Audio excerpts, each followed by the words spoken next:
सपूतों भारत रत्न श्री जयप्रकाश नारायण जी और भारत रत्न श्री नानाजी देशमुख की जन्म जयंती भी है। आजादी के बाद के भारत को दिशा देने में इन दोनों महान व्यक्तित्वों की बहुत बड़ी भूमिका रही है। सबको साथ लेकर सबके प्रयास से राष्ट्र में कैसे बड़े बड़े परिवर्तन आते हैं, इनका जीवन दर्शन हमें आज भी इसकी प्रेरणा देता है।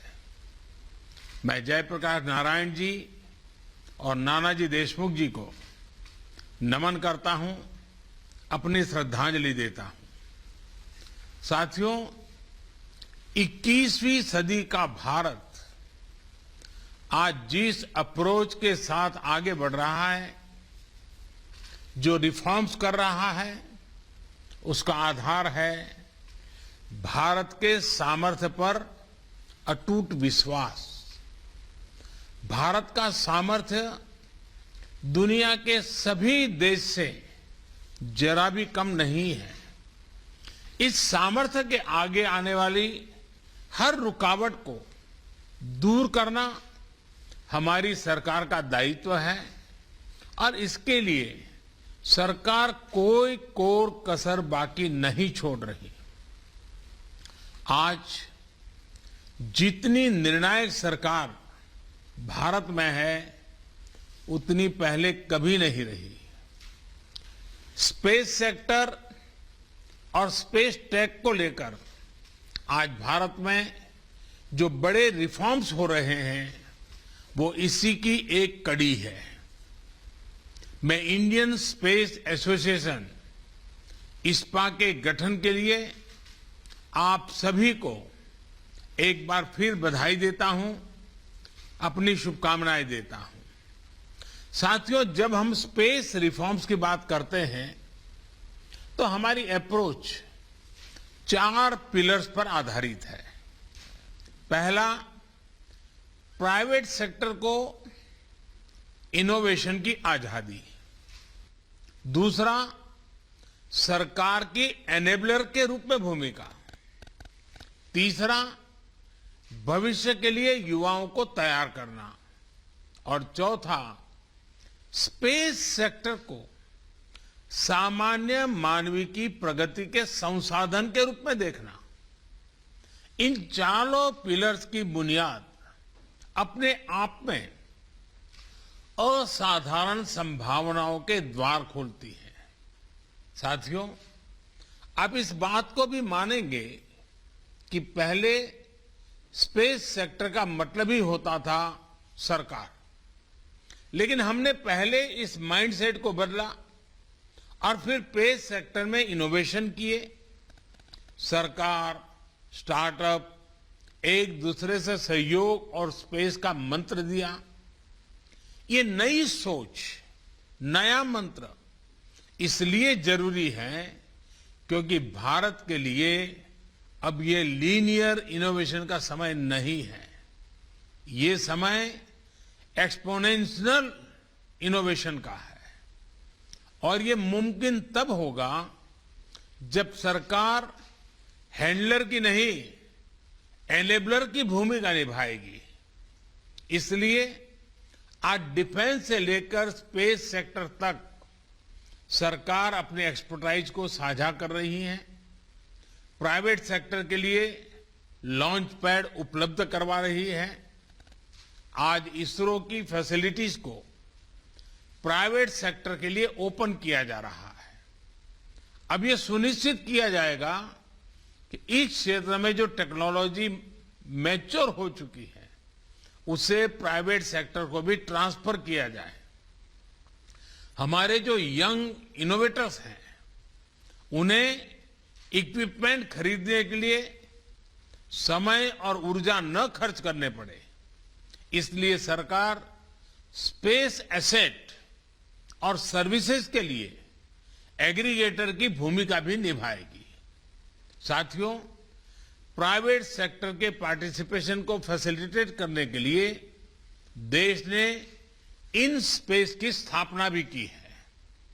इन स्पेस सेक्टर से जुड़े सभी मामलों में एक सिंगल विंडो इंडिपेंडेंट एजेंसी के तौर पर काम करेगी। इससे प्राइवेट सेक्टर के प्लेयर्स को, उसके प्रोजेक्ट्स को और गति मिलेगी।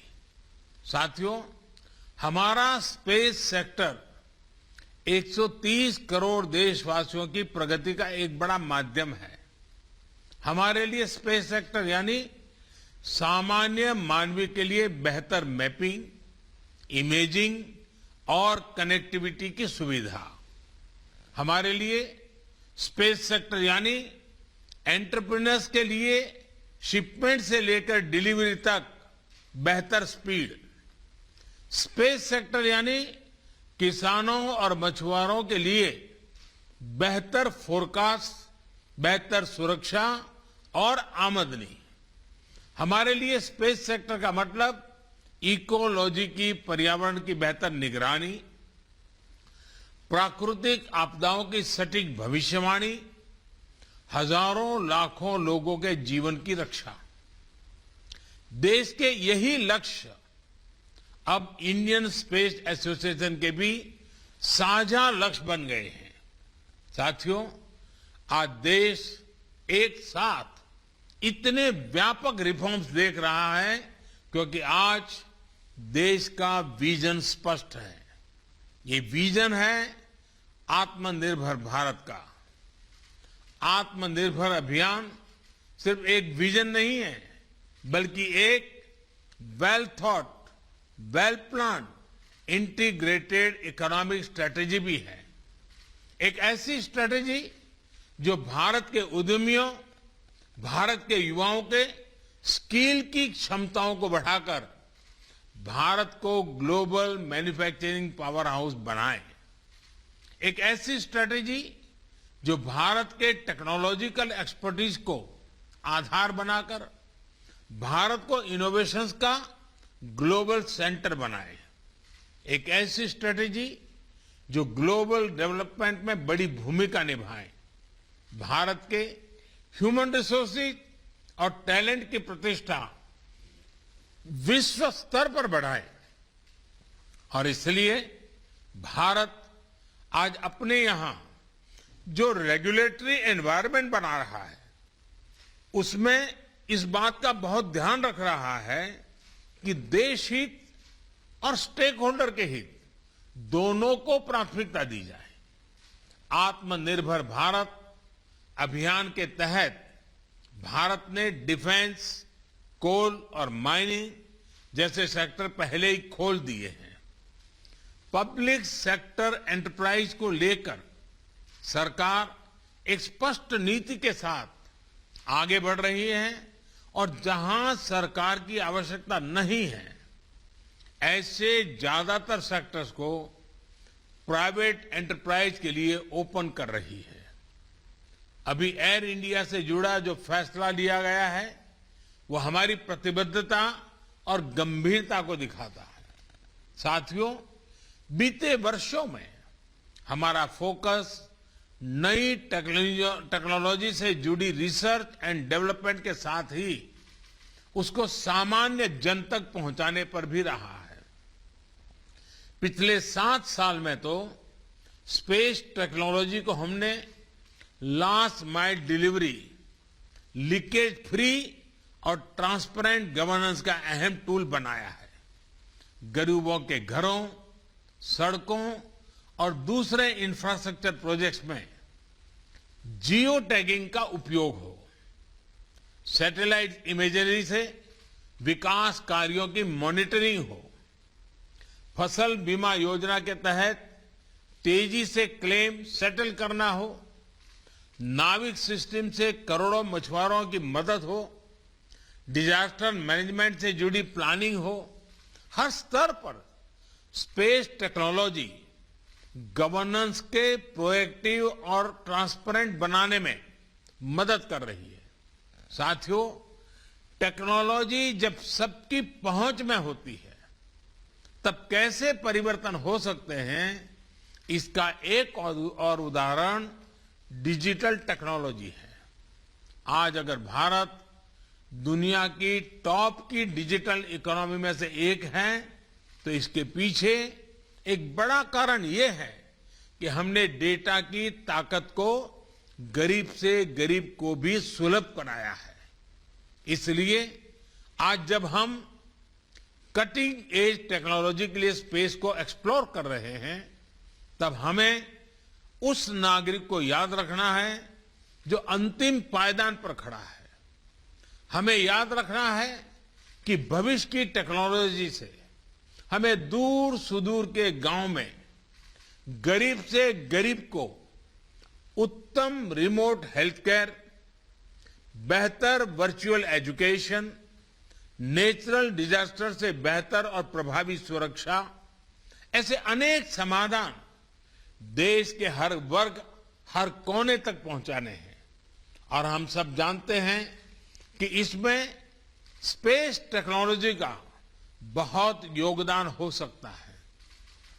साथियों, भारत दुनिया के उन गिने चुने देशों में से है जिसके पास अंतरिक्ष में एंड टू एंड कैपेबिलिटी है।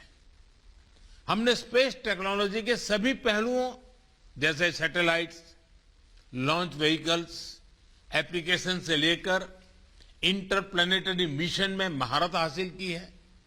हमने एफिशिएंसी को अपने ब्रांड का अहम हिस्सा बनाया है। आज जब इंफॉर्मेशन एज से हम स्पेस एज की तरफ बढ़ रहे हैं, तब इस एफिशिएंसी की ब्रांड वैल्यू को हमें और सशक्त करना है।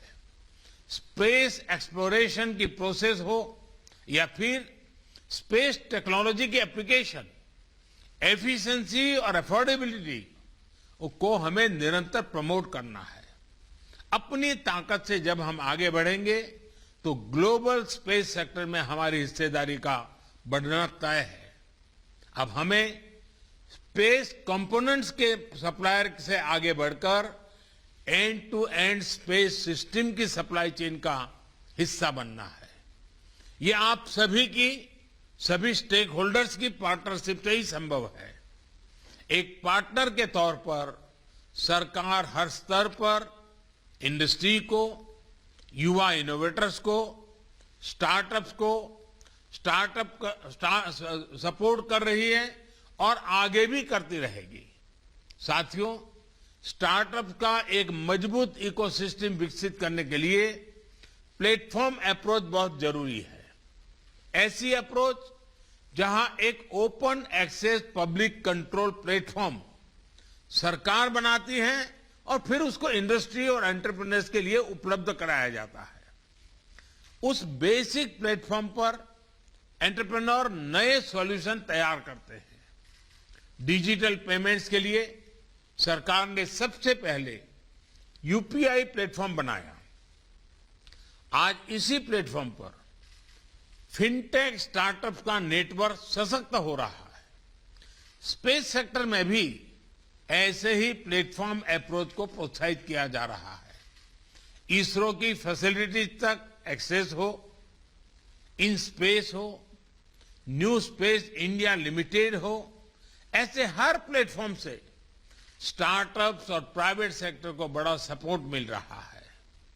जियो स्पेशल मैपिंग सेक्टर से जुड़े नियम कायदों को भी सरल किया गया है ताकि स्टार्टअप्स और प्राइवेट एंटरप्राइज नई संभावनाएं तलाश कर सके।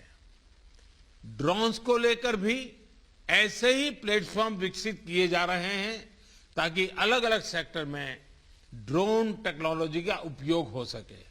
साथियों, आज 11 अक्टूबर को international day of the girl child भी होता है। हम में से कौन भूल सकता है भारत के मार्स मिशन की वो तस्वीरें, जब भारत की महिला वैज्ञानिक इस मिशन की सफलता का जश्न मना रही थी।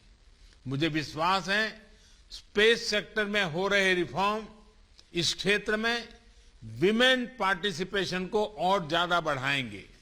साथियों, आज यहां आप सभी साथियों के ने अन्य बातों को लेकर भी अपने सुझाव दिए हैं। आपके इनपुट्स और सजेशंस ऐसे समय में आए हैं जब स्पेसकॉम पॉलिसी और रिमोट सेंसिंग पॉलिसी को फाइनलाइज करने का काम आखिरी चरण में है। मुझे विश्वास है कि सभी स्टेक होल्डर्स के एक्टिव एंगेजमेंट से देश को एक बेहतर पॉलिसी बहुत जल्द ही मिलेगी।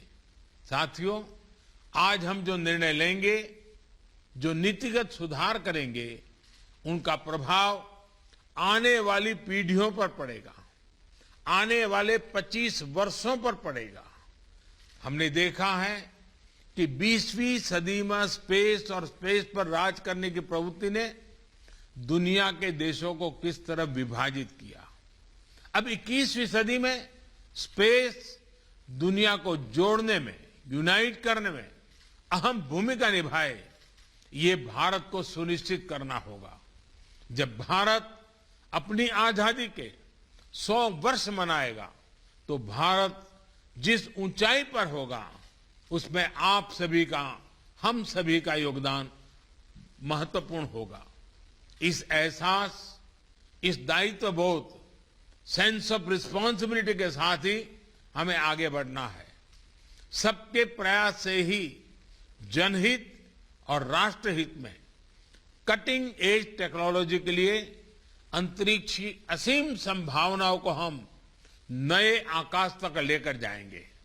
इसी विश्वास के साथ आपको बहुत बहुत शुभकामनाएं। धन्यवाद।